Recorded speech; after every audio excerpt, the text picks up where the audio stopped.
Olá, bom dia pessoal, estamos com mais um episódio do Mental na Geral e hoje estamos com a convidada Adriana Cavalcante. Seja muito bem-vinda. Bem-vinda, Adriana. Obrigada Pela aceitar nosso convite. Eu que agradeço. Se apresente para nós. Ok. Adriana Cavalcante, conforme já comunicado, né? Eu sou especialista em carreiras. Eu trabalho com profissionais que estão em processo de recolocação profissional ou profissionais que estão também em processo de transição de carreira. Eu estou completando 11 anos de atuação nesse escopo, né? Atendo profissionais de São Paulo, mas também alguns profissionais que estão em outras localidades do Brasil e do mundo, né? Mas com esse objetivo de potencializar sua empregabilidade ou descobrir novos caminhos de carreira. Legal. Adriana, conta pra gente assim, o que você acompanha no sentido da saúde mental dentro dessa transição de carreira ou desse desenvolvimento de carreira, que eu imagino que tem bastante coisa que se atravessa, né? Bastante. Olha, eu digo a vocês que talvez seja o fator mais importante durante o processo.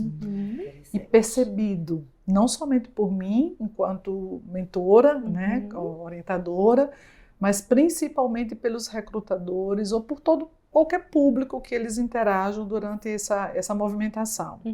É notório quando o profissional ele chega resolvido, falando assim de uma forma mais popular, né?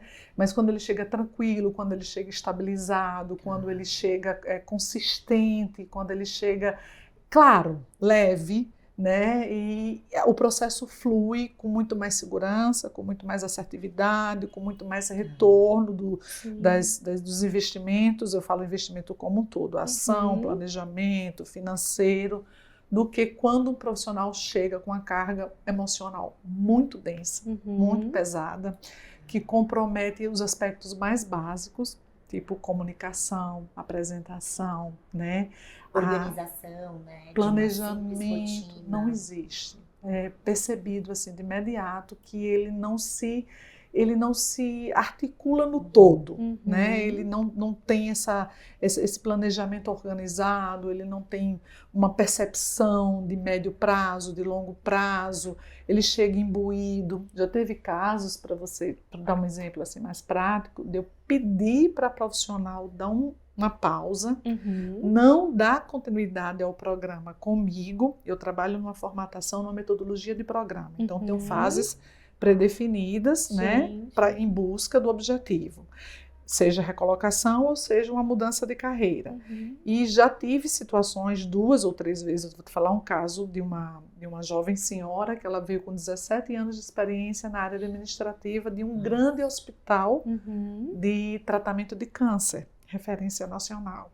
Então, do ponto de vista técnico, perfeita, completa. Currículo redondinho. Tudo, não tinha retoques. O que bastava do ponto de vista de aproximação de mercado é que, como ela ficou muitos anos no mesmo empregador, ela não tinha aquela malícia de processo seletivo. Então, vamos comunicar o perfil dela, refazer o conteúdo de perfil, né? Currículo, LinkedIn, treinar, fazer com que ela compreendesse o que é um processo seletivo para uma posição dela, né, uma gerência executiva. Ok, do ponto de vista técnico, ela tinha todos os pré-requisitos de expertise, de vivência, participação em projeto, relacionamento com o mercado, com grandes contas, com grandes clientes. Mas do ponto de vista emocional, ela, enquanto pessoa, individualmente, chegou completamente destruída. Ela não conseguia argumentar o motivo da saída dela da empresa. Motivo de saída é uma das perguntas clássicas no processo seletivo. Né? Motivo de saída. Pergunta simples, né, Adriana? Então, por que você saiu da empresa? A pessoa vivenciou isso, né? Vivenciou o desligamento. Mas então, pode ser também muito comprometedor, exatamente. E no caso dela foi, porque ela não conseguia discorrer. Ela não conseguia desenvolver uma narrativa, por mais simplória que fosse, mas contando o motivo do desligamento dela, que não merecia muita justificativa. Porque uma profissional que se dedicou 17 anos a uma organização, ela trouxe retorno para a organização. Né? Nenhuma empresa investiria tanto tempo na mesma profissional se ela não tivesse desempenhando retorno, bem. Né? E, via de regra, os motivos de desligamento, na verdade, são 2. Assim, no padrão, no geral, né? Ou desempenho, ou relacionamento com chefia. Relacionamento com chefia predomina. Algumas pesquisas falam em torno de 80%. É o motivo maior. 80% dos casos de desligamento, interessante, né? Estão relacionados a relacionamento chefia subordinado, que foi o caso dela. E quando ela falava sobre o desgaste que ela teve na convivência com o gestor dela, ela desmontava. Sensível ainda, Total. Então, vulnerável, muito emocionada, chorava, ruborizava, voz embarcava, até ficar derretida, né? E isso não pode acontecer na frente do recrutador. E qual que é o caminho para seguir nesse sentido? Olha, quando me vem uma condição muito delicada como essa, eu peço para dar uma pausa e para buscar um apoio psicológico. Ou quiçá, ou então um médico, psiquiatra, enfim, dependendo do contexto, né? Porque não vai ser produtivo. Sim. Né? Ela vai se queimar, na verdade. Ela vai perder oportunidades. E foi mais ou menos isso que aconteceu. Porque fica, além dessa cena ser muito dramática na frente do recrutador, muito chocante, né? Fica uma coisa meio infantilizada, a pessoa perde a coerência, ela perde o entendimento, a lógica, começa a tomar atitudes equivocadas. Ainda nesse caso, ilustrando um pouquinho mais, ela evoluiu no processo seletivo. Ela chegou no processo seletivo e ela fechou com uma empresa de um outro estado que se deslocou de onde era a matriz para conhecê-la profissionalmente. Ela fez os 2 diretores da empresa ter um momento presencial que implicou uma viagem longa, custos, tempo, agenda, disponibilidade, e ela declina. Se você me perguntar do ponto de vista, na minha vivência, isso não é uma situação habitual. Ninguém leva um processo seletivo tão adiante para já confirmado, na hora de assinar o contrato, declinar.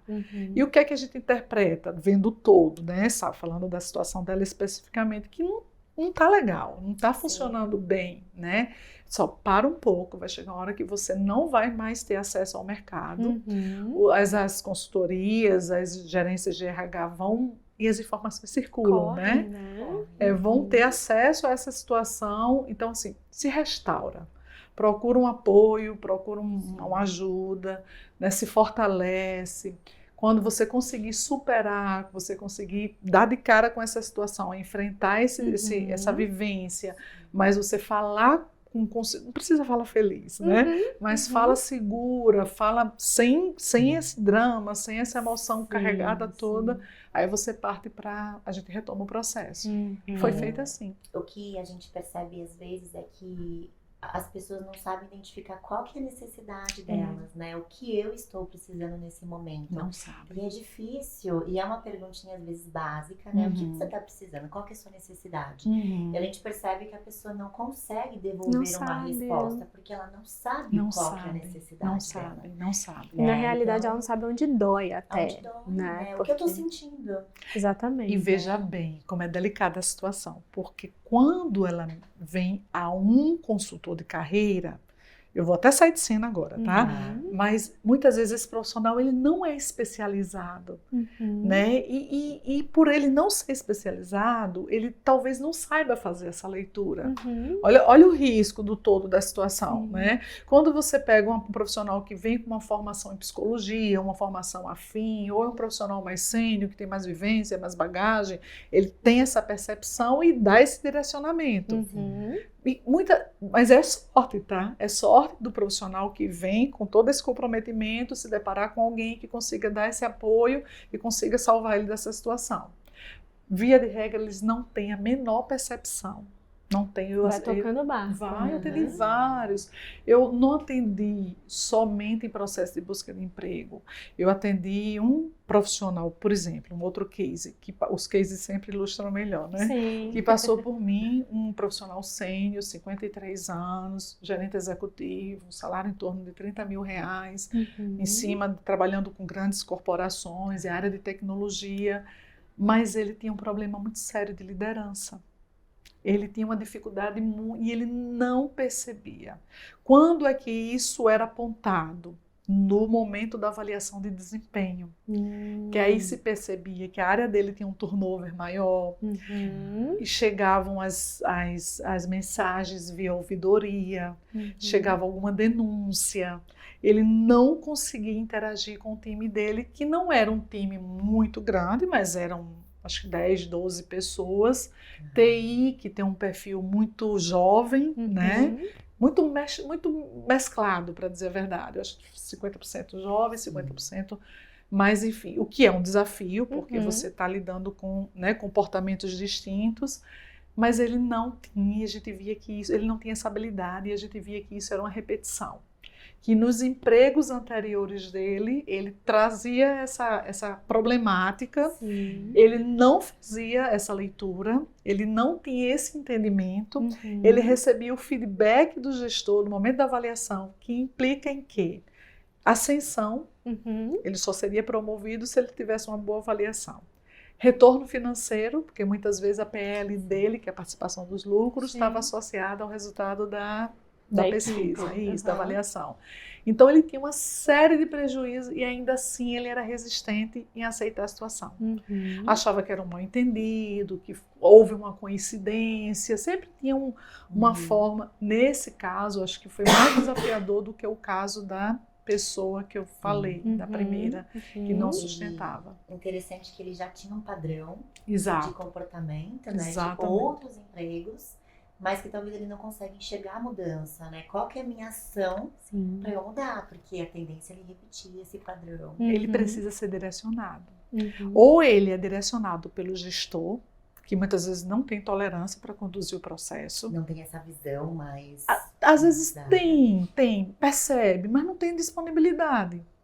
Ou por tempo, por agenda, ou porque realmente não tem interesse, acha que é mais prático substituir, o mercado está assim, de jeito qualificado, então, está dando problema demais, distancio e contrato o outro. No caso desse executivo, a gestora dele era uma diretora. Ele com 53, ela tinha 42 anos. É difícil, né? Aí vem choque de geração, entre toda a problemática, assim, além de toda a problemática que já caracterizava a situação, tinha essa diferença que ela era muito à frente, ela tinha uma energia muito maior do que a energia dele, ele tinha essa questão de envolvimento com a equipe. Como eu tive a sorte, né, dele confiar em mim, porque eu acompanhei 2 recolocações anteriores dele, eu acho que lá atrás tinha uma luzinha que dizia assim, eventualmente eu vou continuar com a Adriana para ela me dar uns insights. E ele me trazia diversas demandas, que não era só essa, mas essa começou a ser a demanda mais preocupante, porque sentia uma questão muito forte, que a cada semana que ele vinha tinha uma questão de equipe, de contratação, de desligamento, e eu disse, vem cá, você está percebendo que tem isso? Aí, enfim, é todo um processo de diálogo, né? Que aí a gente chegou uma hora que ele entendeu que começou a aceitar que havia sim um certo comprometimento dele em relação à interação com a equipe. É que aí a gente vê nesses 2 casos, né, Ju, que tem coisas muito específicas que são do indivíduo. Exato. Não são coisas que ele pode resolver, por exemplo, vou fazer um curso, vou fazer uma capacitação. Não. São coisas que é onde é o que a gente estava falando, de base, é onde dói. Então, para essa moça, para essa senhora, onde doeu, né? Ela se sentiu incapaz, ela se sentiu desvalorizada, ela sentiu o quê? Né? E aí leva para terapia. Exato. E esse senhor também, né? Exato. Isso doía aonde nele? Se era uma questão de ego, era uma questão assim, também de não se sentir bom o suficiente. Porque aí não é uma questão de, não sou bom, vou fazer vários cursos. É uma questão de crença. Não é certificado que vai tirar ele dessa situação. Exatamente. E você entende que nesse caso dele, ele estava com 53 anos, ele precisava alcançar uma diretoria, porque existe uma cronologia de carreira que, claro, à medida que você vai envelhecendo, quanto mais escalonar, mais seguro você fica no mercado de trabalho.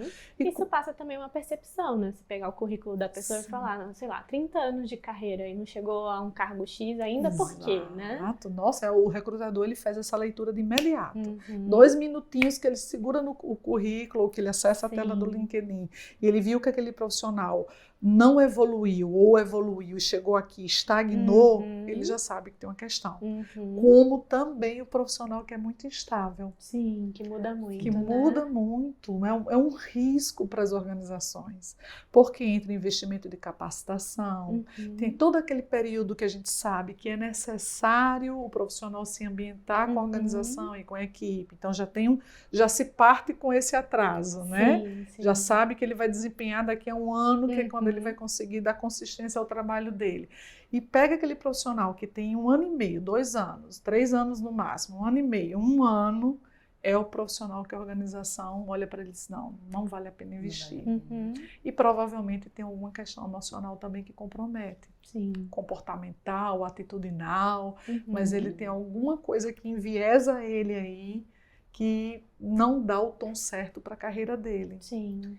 E a gente cai de novo nessa pauta, né? O quanto que a saúde mental ela é importantíssima em questão de carreira, em questão de família, em questão de relacionamento, né? Ela está em primeiro lugar. Sempre. Né? E agora eu acho que as pessoas estão com um olhar mais diferenciado, estão prestando mais atenção de que eu preciso fazer uma terapia. Sim. Eu aceito fazer uma terapia. Tipo assim, eu faço a musculação, faço o crossfit, mas eu faço a terapia também. Né? E acho, vocês são especialistas, eu acho que vocês têm muito mais condição de validar isso, que a pandemia foi um divisor. Com certeza. A pandemia foi um divisor, isso ficou muito evidente depois da pandemia. Em todos os ambientes, né? Nas escolas, hoje situações que a gente não vinha há 10, 5 anos atrás, e nos ambientes corporativos principalmente. Eu digo que deveria estar incluso no pacote de benefícios, né? Traz a terapia para o pacote de benefícios. Talvez seja um caminho aí para as organizações perceberem que é necessário desse reporte, né? desse apoio. Algumas já fazem isso, tá? Tem algumas empresas que já trabalham com um viés muito forte de saúde mental, através de seminários, de palestras, de programas pontuais. Não dão uma assistência contínua, mas aquilo já entrou na pauta da capacitação dos times. Faz parte do pressuposto da empresa. Faz parte. Entrou no escopo lá do desenvolvimento das equipes. É sempre, Não gente. é necessário, né? Se o líder estar bem, a equipe vai estar bem, né? Então, se eu tenho um líder fragilizado, a minha equipe ela vai ser fragilizada também. É efeito dominó. É efeito dominó. Aí a gente fala das relações, a gente fala da liderança. São vários elementos que compõem o cenário de saúde, né? E eu acho que o tema saúde mental tem sido muito trabalhado. Publicações, pesquisas, até o senso comum, coisa que a gente não tinha acesso com facilidade. Você compra uma revista numa banca, já sai uma matéria maravilhosa falando sobre isso. Com mais credibilidade até, né? O que eu, assim, aconselho para os meus clientes é não esperem a empresa agir por você. Né? Aprenda a fazer leituras de cenários, leituras de circunstâncias. Gente, eu estou falando isso, mas isso que contempla menos de 5% das pessoas que estão em atividade profissional. Né? É um privilegiado o indivíduo que consegue participar desse tipo de discussão. A maioria fica lá por fora mesmo. Então, assim, esses privilegiados, eles ouvem que, por mim, eu digo os que estão comigo, que eles não esperam a empresa tomar uma atitude, solicitar um programa de coaching, né? Ou solicitar, que é mais habitual nas empresas eles chamarem um coaching, solicitar um programa de coaching, observe o quanto, o que lhe compromete, ou o que lhe ameaça, ou o que lhe incomoda, às vezes não ameaça, é um desconforto, né? Procure, trabalhe o autoconhecimento, trabalhe a autoanálise, e você trabalhar, fazer uma leitura de todos os seus, da sua dinâmica, dos seus vieses, sozinho é muito difícil. É muito difícil. E é trabalhoso. É muito difícil. E outra coisa, a gente tem coisas que eu não me vejo da forma que vocês me veem, né? A leitura do outro ainda vai ser mais completa do que a minha própria leitura. E a leitura de um especialista muito mais ainda. E quando a gente se volta para nós, fazemos a nossa leitura pessoal dói, né? Porque você Dói. fala, nossa, é sobre mim. Muito. Não é sobre o outro, é sobre mim. Então, Sim. eu preciso mudar em relação ao outro. É muita coragem. Se a gente for lá atrás de tudo, né? Não é só consciência. Às vezes eu tenho a consciência, mas eu não tenho a coragem. É muito. Ainda tem todos aqueles rótulos arcaicos, Sim. né? De achar que se eu vai para uma terapia, quem tem alguma questão muito grave, né? Tem muita geração, a minha geração 50, 60 está nessa, ainda está nessa. Tem muita resistência ainda. Tem muita resistência. Achar, pronto, esse profissional em um momento ele foi. Ele saiu eu só consigo contribuir com você até aqui. Daqui em diante eu preciso que você busque um apoio. Sim. Aí se intimida, homem mais ainda, porque aí a gente vai na particularidade da particularidade, né? A mulher, ela tem muito mais essa preocupação e se cuidar, né? Do bem-estar. Ela vai muitas vezes... nós vamos ao ginecologista quando menstruamos. O menino vai ao urologista... Sabe-se Deus quando, né? Ou quando ele... Exato, quando ele tem alguma questão né, concreta para trabalhar. Mas está sendo sim discutido, eu posso garantir a vocês que essa questão de saúde mental, ela atravessa todos os escopos, não somente um executivo, mas um profissional de início de carreira, as empresas, quem está lá dentro, quem está lá fora, relação cliente, relação fornecedor, todo tipo de relacionamento. Onde tiver gente no meio, esse cuidado tem, essa percepção tem que ser feita por alguém. E assim, o líder, o responsável pela área ou pela organização, é a pessoa que, do ponto de vista formal, assume essa função, né? É atribuída a esse profissional que ele tenha, no escopo de responsabilidade deles, nos skills dele, ele traga essa capacidade de gerenciar esses conflitos, de fazer essas leituras e antecipar cenários.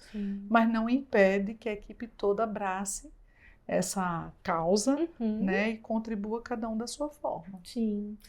Você teria alguma dica, talvez, Adriana, alguma orientação de algum livro que talvez as pessoas possam entender mais sobre o assunto?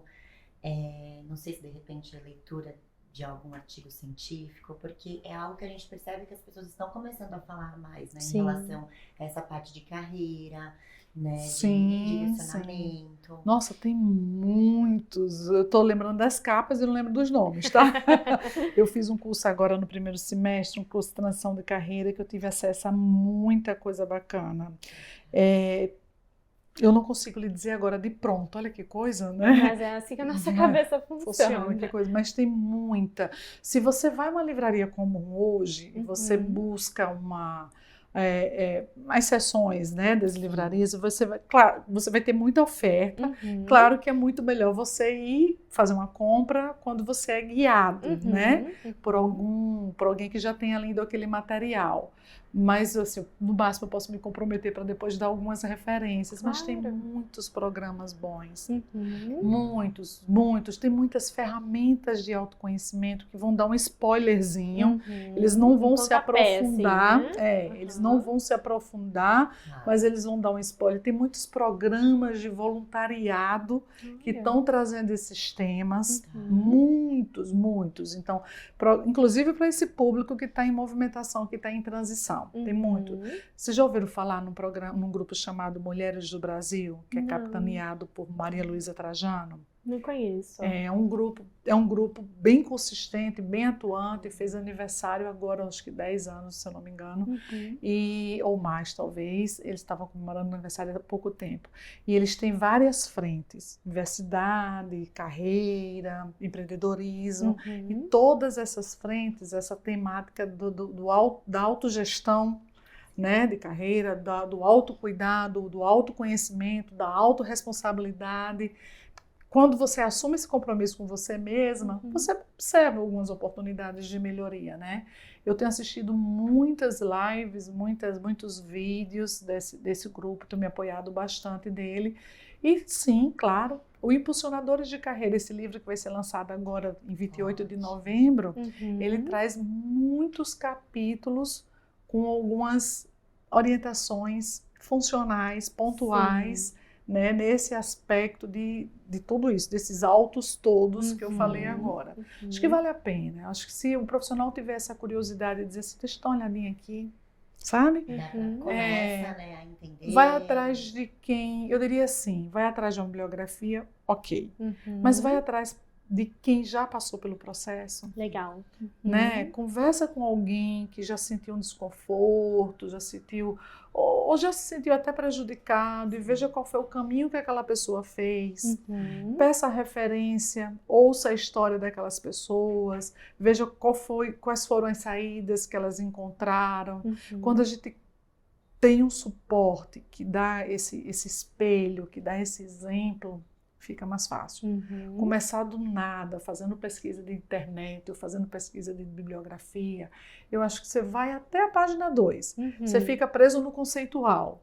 Né? Mas quando você vai atrás de alguém que trilhou, que viveu, que passou pela angústia, pela dor, pelo sofrimento e que superou, é naquela pessoa que você meio que cola naquela trilha e tendo a percepção de ir modelando de acordo com a necessidade. Legal. Eu acho que é um caminho assim, que não é muito difícil de ser acessado, né? Quando a gente pensa assim, acompanhe pessoas que já passaram por isso. Parece que é uma pessoa mega distante, de né? jeito nenhum. Mas talvez se você seguir no LinkedIn uma pessoa que já está no processo, né? As pessoas vão postando. Pronto, você falou uma coisa super bacana agora. O LinkedIn hoje tem me possibilitado mais leituras, mais atualização do que recorrer aos livros. Que coisa, né? Eu tô falando, eu sou uma pessoa acadêmica, tá? Com mestrado, dei aula, coordenei curso, super a favor dos projetos de pesquisa, dos artigos, das publicações, eu valido tudo isso. Ciência, para mim, é palavra-chave. É o caminho, né? É o caminho. Mas o LinkedIn, ele é tão dinâmico, ele é tão rico, e o público é tão diverso, que você vai ter possibilidades de escolhas. Né? E esse tema está sendo muito recorrente no LinkedIn. Né? Os especialistas, os gestores, os mentores, diariamente sai alguma reportagem, alguma pesquisa, alguma estatística, ou algum relato, algum case, algum exemplo de algum programa. Eu iria por aí. Legal. Se dissesse, Adriana, vamos começar por 2 conselhos básicos. Busca alguém. Se você buscar, você vai ter no grupo de escola, no grupo de faculdade, no grupo de trabalho, você vai ter alguém dentro da família. Não é ninguém de terceira rede de contato. Primeira e segunda conexão, você vai encontrar alguém que passou por isso. E dá uma olhada. Assim, se policia, vou tirar meia hora por dia para ler o que está sendo publicado sobre esse assunto no LinkedIn. Aí lá as pessoas publicam e deixam dicas. Isso, foi esse especialista, foi essa clínica, foi essa mentoria, foi essa metodologia, foi essa linha terapêutica. Muitas vezes a pessoa que está afetada, ela não sabe nem que tipo de ajuda ela busca. Né? Fica na dúvida, não sei se eu vou para o médico primeiro, se eu vou para uma psicóloga primeiro, um psicólogo primeiro, não sei se é TCC, eu não sei se é humanista, não sei se é psicanálise. É muito difícil para quem está do outro lado, que não tem intimidade com o tema. Legal. Gostei muito dessa dica, Adriana, que eu acho que as pessoas pensam muito lá na frente, né? Como eu vou falar com uma pessoa que trabalha lá no Nubank, que hoje já está, né, super numa carreira avançada, e eu tô aqui iniciando, mas não precisa pensar, né, tão longe. A gente pode acompanhar as pessoas certas no LinkedIn, ler as coisas certas, né? Acho que isso é muito legal. E é muito prático, não é custo, não é tempo, que você não precisa daquele tempão para ficar ali, né? O meu orientador do mestrado me falava uma coisa assim, eu querendo problematizar, querendo fazer aquela pesquisa mega elaborada. Aí ele chegava, na busca do ótimo, faço o bom. Né? E o bom pode ser o bom do momento, que lá na frente pode virar um ótimo. Né? Mas se eu não tenho tempo, eu não tenho recurso, eu não tenho acesso de buscar alguma coisa tão ampliada, tão elaborada, aquele insight pode ser decisivo para a mudança de chave. Muito bom. Muito obrigada, Adriana. Acho que assim contribuiu muito, né, Ju? Que dicas valiosas. Acho que o LinkedIn, acho que foi a principal dica aí que a gente pode deixar? A mais prática, né? A mais acessível, né? Ampliar, até em questão acadêmica mesmo, né? De você compartilhar o seu conhecimento, ler o que o outro publicou. Isso. E vai estabelecendo a rede mesmo, né? Legal. Você aproxima. Estou lá no LinkedIn, inclusive, para contribuir também nesse aspecto. Para o pessoal te procurar, como a gente acha? Adriana Cavalcante, com E no final. Instagram, @adriana.cavalcante.9. Muito bom. Obrigada, Adriana. Eu que agradeço. Muito obrigada. Obrigada.